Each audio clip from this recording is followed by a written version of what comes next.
Go inside the Crimson Tide with your hosts Rodney Orr and Gary Harris, keeping you informed on everything Alabama. And now, Tider Insider TV. And you're looking live at the Winfrey Hotel in Hoover, site of the SEC Media Days 2015. It's day 2. Coming up in just a bit, we'll bring in Jenn Chapman, who will wrap up today's coverage, sponsored by Barkley Buick GMC Cadillac. The Crimson Tide takes center stage in Hoover on Wednesday. And with that, we say good evening, everybody. Welcome into another edition of Tider Insider TV alongside Rodney Orr from TiderInsider.com. I'm Gary Harris. Our program presented each and every week by Buffalo Rock, proud bottlers of great Pepsi products all over the state of Alabama, just like Pepsi Next, as you know, one of my personal favorites because, love that sound effect. Thank you, BJ and Jen. Because, Rodney, it has all the great Pepsi taste, but 2/3 less calories than regular Pepsi. Only 60 calories per 12-ounce can.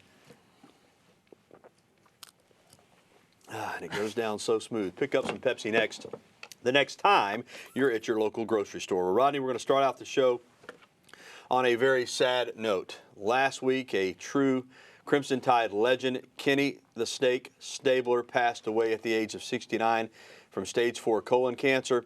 Let's discuss his legacy and what he means, not just in terms of Alabama football, but the entire state of Alabama. One thing about the Snake, Alabama fans loved him, sure, but Auburn fans, fans of other schools, you very rarely found anybody who would say something negative about Kenny Stabler. Well, you know, Gary, when I think about him, and I've known him since 1988, again, I'm not trying to say we were good friends by any means, but certainly had an acquaintance with him, and I've known him, been around him for a while, and I think he's one of the nicest, most humble guys in terms of a person that had so much acclaim and so much notoriety and stardom and all of those things. I mean, he was as humble as he could be, and he was always very receptive and talkative and just a great guy. You know, the thing that I noticed about him, and I got to know him pretty well, too, through the Tommy Wilcox Outdoors show. He did a lot of stuff with us, both here in West Alabama and also down on the Gulf Coast, was he almost seemed embarrassed by his celebrity. Absolutely. You know, when people would come up to him, he seemed as surprised, you know, as anyone, but always very, very helpful to those people, whether they wanted a signed picture or an autograph. And I'll tell you a funny story. 2004, I was down there with Tommy Wilcox at the Ken Stabler XOXO Foundation Celebrity Golf Tournament, and they had a bunch of former players, Alabama players. Shad Williams was one, and he had somehow gotten left back at the hotel. We were already at the par 3 golf course, and the event was underway, Rodney, and someone was telling Kenny, well, Shad's not here. We need to find somebody to go pick him up. And here is the MC, the celebrity host. You know what he said? Don't bother anybody else. I'll go get him. Everybody's busy. I'll go pick him up. He drives back to the hotel and picks up Shad Williams. Kind of guy he was. Yeah, he really was. He when you were around him in a group, he really didn't care to discuss himself. He preferred to just kind of fit in and be one of the group. And as a football player, I think it's easy now, since he hasn't played even professional football in over 30 years. I think he retired after the 1984 season with the New Orleans Saints. It's easy to forget just how good he was. In college, a lot like Joe Namath, tremendous athlete. In fact, his nickname, the Snake, everybody thinks maybe that had something to do with pro football or off the field antics in the 70s. He actually got that in the 8th grade down in Foley because he was so slippery and such an elusive runner that he got tagged as the Snake, and it stayed with him. But he was a great quarterback first at Alabama. Then if you watched him in the 70s, as you and I did with the Oakland Raiders, he was tremendous. It's a shame he's not in the Pro Football Hall of Fame. Yeah, I mean, when I think about Kenny Stabler, I think about, you know, right there with Joe Namath as the greatest quarterback in Alabama football history, certainly since I've been following it in the early 60s or mid-60s. And I think those two guys, when you think about Alabama quarterbacks, well, of course, Bart Starr was a tremendous quarterback in the NFL as well. And, you know, you're talking about, what, 4 Super Bowl MVPs, Gary, that Alabama has it with quarterbacks. Stabler had one in '76 when they beat the Vikings. So, you know, and you're talking about an NFL. He was an NFL Player of the Year. I mean, it is difficult to understand why he is not in the Hall of Fame, but I think he will be in there. You saw the run in the mud earlier, 1967, the only touchdown at Legion Field in terrible conditions as Alabama beat Auburn. 7-3. Of course, the year before, Stabler and the Tide was robbed of a national championship when they started the season #1, went undefeated in 1966, and did not win the title. Of course, he was on the team in 1965, not as a starter, but as a backup quarterback when they won the national championship. So a great legacy left by Kenny Stabler. And support and came out from the University of Alabama, including head football coach Nick Saban, who issued a statement saying in part he was not only an outstanding football player, he was an all-around great guy and someone I really enjoyed spending time with. We lost a legend today, and our thoughts and prayers go out to his family. Again, that's Nick Saban on Kenny Stabler. Well, we're welcoming your phone calls later tonight here on the program with a favorite memory of the snake, if you want to share it with us. So go ahead and get on in now at 205-348-9882. Let us know what you remember from the snake. Maybe it's a personal story. You met him and spent time with him, or even if it's just something you remember about him. Plus, from one Mobile, Alabama quarterback to another, A.J. McCarron was in his hometown this past weekend at Baker High School holding a youth camp. So many kids signed up, they had to break the sessions into morning and afternoon. Meanwhile, he was asked about some stuff. We'll have that for you and more coming up right after this on Tider Insider TV. No, in fact, we're going to hear from A.J. right now. That's my fault, Rodney. I got ahead of myself. Here is A.J. McCarron talking about his current status with the Cincinnati Bengals and his competition and whether or not he'll be able to hold down that backup spot behind Andy Dalton. I don't know. I don't think about all that. I just go out and play my game and then try to help myself in whatever way I can. So just let the chips fall where they fall. When you look at the success rate of a lot of guys that come in the NFL and play right off the bat, it's not very good. So I'll take my chances on sitting and learning, and then when I get my opportunity, I'll make the most of it. I'm so used to giving that phone number as we go to break, it threw me off. And also, A.J. had some great things to say about Kenny Stabler. Here's a quote from his appearance on Tide 99.1 radio in Tuscaloosa in the game with Ryan Fowler. He says, in his eyes, Stabler is the greatest quarterback to ever put on the crimson and white and play on Saturdays for the University of Alabama. Well, since we are in the midst of the preseason of college football, there are award watch lists being announced, it seems like every single day. More came out on Tuesday. 3 different Alabama players find themselves on those lists. And, Rodney, it's not a surprise that the same guy keeps getting popped up. On the Butkus Award watch list, Reggie Ragland. He's also the Tide's only representative on that list, and he's also on the Lombardi watch list for the best down lineman in the game, so he's going to have a big year. Here are the other Crimson Tiders on the list for the Lombardi. We mentioned Ragland, also Ashawn Robinson, defensive tackle, and Ryan Kelly, Alabama's senior center. Both of those are outstanding players, and we'll hear from Kelly and Ragland tomorrow along with Kenyon Drake at SEC Media Days in Hoover. Now we're going to get to the break. Much more to come on TITV. Next up, we'll continue our SEC Media Days coverage brought to you by Barkley Buick GMC Cadillac. Jenn Chapman will check in live from Hoover to let us know what the head ball coach was saying, and we'll also hear from Tennessee coach Butch Jones. Is this year the year that the Vols finally get past the Crimson Tide? That's all coming up. And coming up, we'll be welcoming your phone calls, your emails, and your tweets. There's the information on the screen on how you can get in touch with us. Again, the number 205-348-9882. Email us, TITV@WVOA23.com, or reach out to us on Twitter using the hashtag TiderInsiderTV. We'll be right back with more right after this.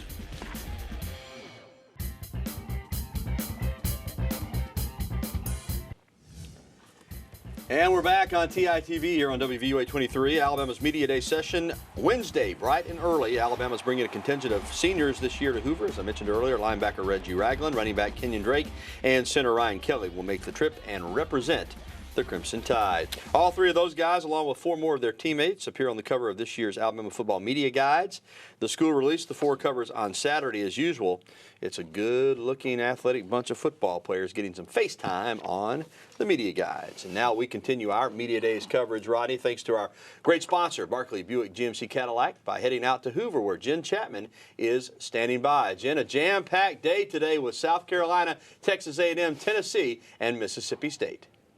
Hey guys, my first time here at SEC Media Days, and it really lived up to the warnings everyone gave to me about how hectic and crazy it would be. Today, I would say Steve Spurrier really stole the show. He's just so candid with the media in answering questions. He went from everything with the Confederate flag to domestic violence, and then talking about his quarterback battle, and then addressing his age. At the age of 70, he's the oldest coach in the SEC. He's got Alabama head coach Nick Saban and Missouri coach Pinkel beat by 7 years, but he said today he's not even close to retirement. He is ready for this season, and it was not any concern.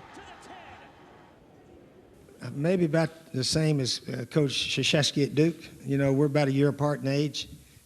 He's still doing pretty well, by the way, I would say, national champ and so forth.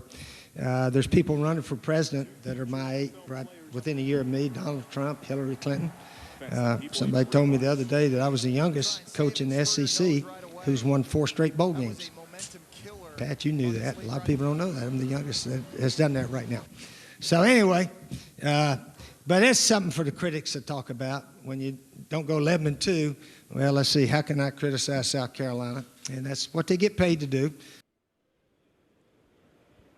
Now, Butch Jones is one of the younger coaches in the league and a bit newer as he is rebuilding the Tennessee program, something he said he's very excited about. And one issue he's not really concerned with, his quarterback. Dobbs has rarely showed himself, especially starting last year when he showed up in the game against Alabama. He lit a spark for the Vols, and that's when people really started to notice who he was. This year, Jones says there's no question that he will be the leader of this team. Well, it's significant, and Josh is an individual, and it's a great illustration for younger players. Last year, he goes into the season thinking he's going to be redshirted, and a lot of individuals would have just basically quit and packed it in for the year, and he kept working and working and working, and it's a great illustration. You're 1 or 2 snaps away, and he made the most of his opportunity, and he took that time where he thought he was redshirting, and he really developed his skill set. But he's our quarterback. Our players believe in him. He's a winner. He's extremely competitive. So going into this season, this is the first time where we know who our starting quarterback is. Every team really excited about their chances as they all have the same record as of now. And I hear that the real frenzy will begin tomorrow when Nick Saban and the Alabama Crimson Tide get their chance to shine. Guys, I'll see you here tomorrow. Reporting from Hoover, Jenn Chapman for Tider Insider TV. Thank you, Jen. Great job over there today. Also, great job by Keith Dobbins and James Rossi, who were compiling all the video for us and getting the live shots. Really some good coverage. Still much more tonight on the news at 10 as well from Hoover. And still more to come on Tider Insider TV when we come back. Another big honor for Nick Saban. And up next, we'll be welcoming your phone calls, emails, and tweets. Interact with Tider Insider TV right now. If you've got a Kenny Stabler story or you want to talk about something else, give us a call, 205-348-WVUA. That's 348-9882. Or email us at TITV@WVUA23.com. Or you can reach us on Twitter using the hashtag Tider Insider TV. We'll be right back with the only show that takes you inside the Crimson Tide. Tider Insider TV will return after this timeout.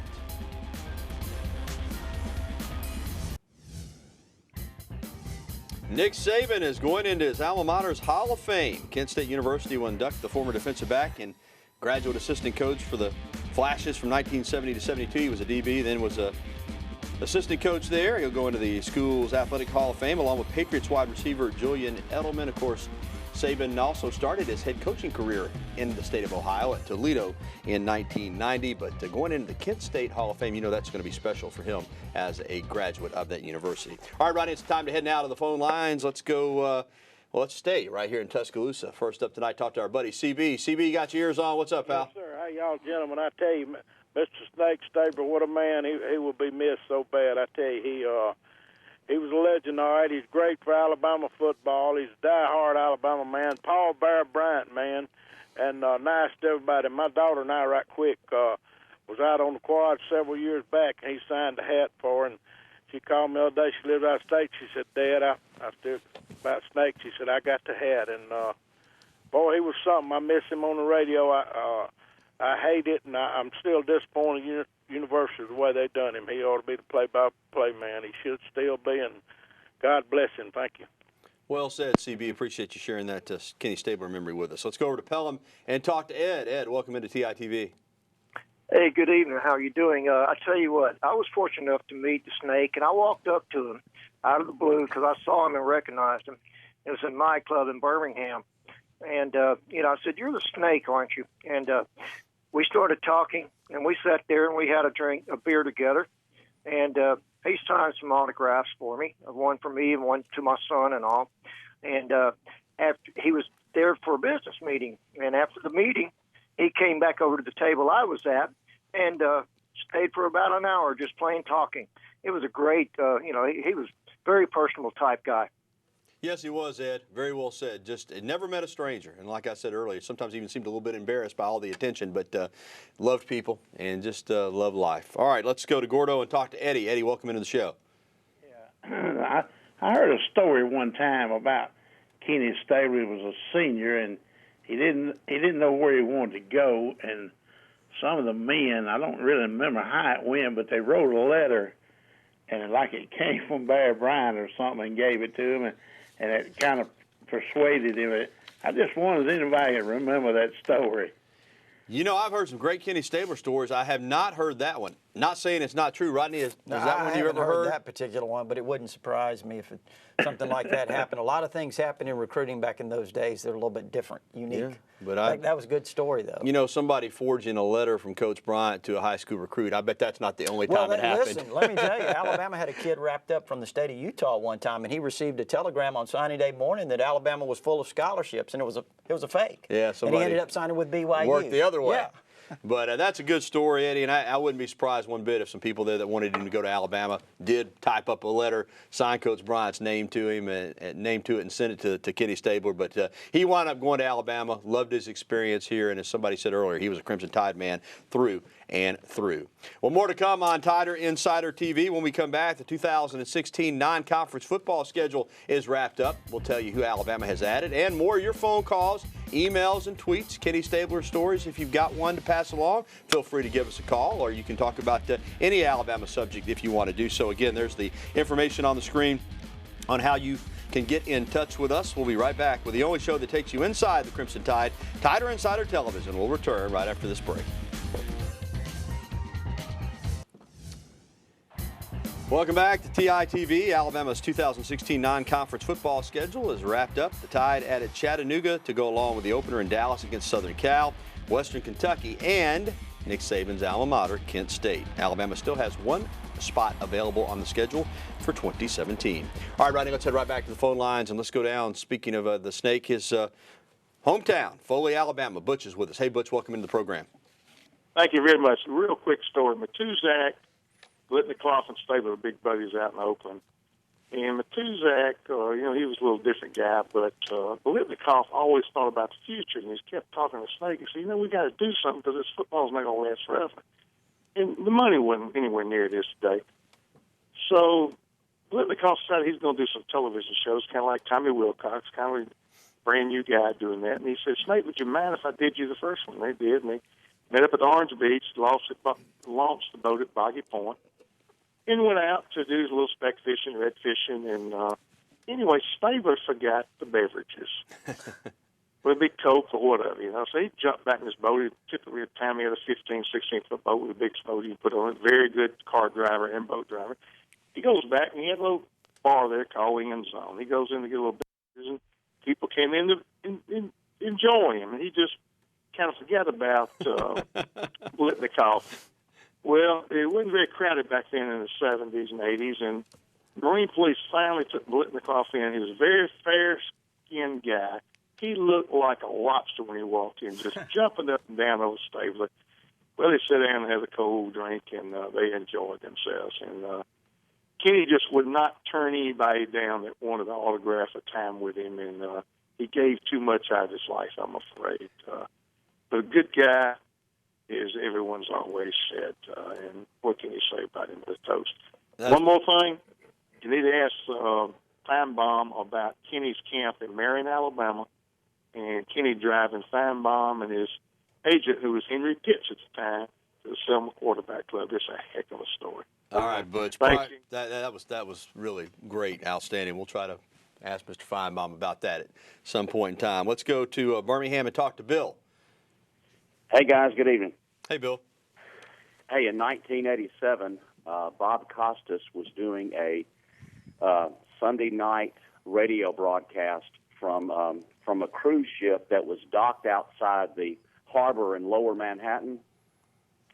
And he would interview sports figures on there, and he was interviewing Kenny Stabler there in the cruise ship. And he said, Kenny, he said, you know, you're not still going out and kind of doing the nightlife thing, are you? And Snake said, he said, oh yeah, he said, yeah, we can jump as high, we just can't stay up as long.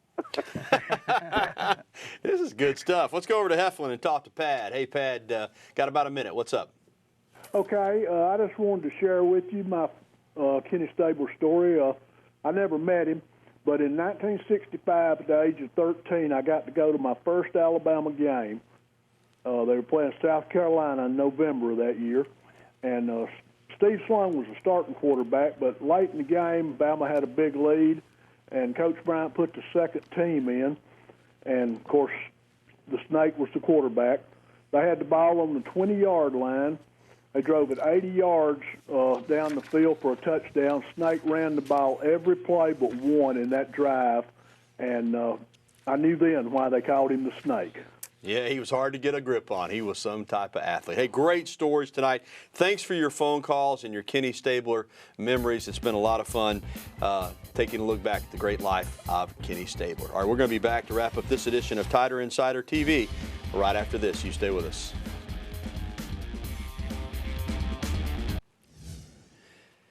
Former SEC Men's Basketball Player of the Year, Irwin Dudley, held his 9th annual Youth Camp of Champions at his former high school R.C. Hatch in Uniontown last week. The Bama star currently plays in Turkey, but he loves being able to come home and give back to his community. He also talked with our Kayla Russell about Alabama's new head coach, Avery Johnson. Of course, you know, I'm a big Tide family, following basketball since I graduated, and you hate to see, some of the tougher years that the program has been through, but I think that we've got somebody there now that can really help get us turned around into the right direction. I'm hungry. I'm hungry just like they're hungry just to see success. You hear all the time, you hear talk about football, but I tell guys, I said when I was there at Alabama, the basketball team, we were rocking there. A lot of excitement surrounding Alabama basketball under Avery Johnson. All right, that's going to do it for the program tonight. Again, a special thanks to Barkley Buick GMC Cadillac for sponsoring our SEC Media Days coverage. We're going to leave you tonight with the voice of Coach Bear Bryant, recalling Kenny Stabler's famous run in the mud. Good night, everybody. Stabler, there goes the end. Here's the block by Holman. There was a block by Mike Hall back there, too. Chatwood's block, and Stabler turned it on. I could watch that all night.